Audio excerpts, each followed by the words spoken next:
रब्बानी साहब बड़ी अजीम शख्सियत थे, और ख़ास तौर पर जब पंजाब में और पाकिस्तान में मुनाजरों का बाज़ार गर्म था, हर तरफ मुनाजरे थे, तो किताब व सुन्नत की इशाअत के लिए, तौहीद व सुन्नत के प्रचार के लिए मुनाजरों में उनकी भरपूर शिरकत, जो कि एक बिल्कुल वाक़अतन एक माना खेज़ हकीकत है। अल्लाह ताला उनके मुजाहिदाना किरदार को कबूल फरमाए, और किताब बीनी, किताबों से शगफ़, ये उनकी अपनी मिसाल आप थी। मैंने कई मरतबा मुतअद्दिद बार उर्दू बाज़ार में देखा, ट्राउज़र पहने हुए हैं, रुमाल लपेटे हुए हैं, मोटरसाइकिल पे पहुंच गए किताब लेने के लिए।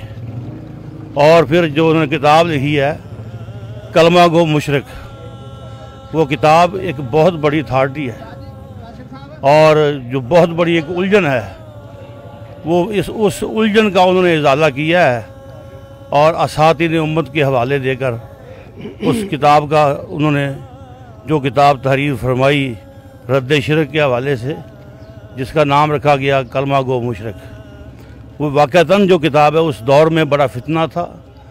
उस दौर फितने के दौर में उन्होंने किताब वो तसनीफ़ की, और उन्होंने अहले हदीस में हर किस्म के फितने को कला कमा किया, और ये इस बात पे वो डटे रहे कि हदीस, सुन्नत और तौहीद, हम इसका इंशाअल्लाह दिफा करते रहेंगे।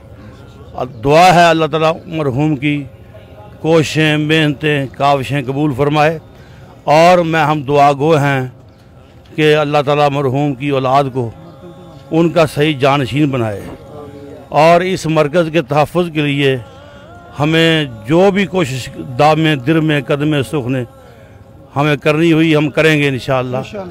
हम उनकी औलाद के साथ खड़े हैं, और उनके बुरसा के साथ खड़े हैं, और सब्ज़ाज़ार के नमाजियों के साथ खड़े हैं। इंशाअल्लाहुर रहमान ये मरकज़ आबाद रहेगा, ये उनकी यादगार रहेगा।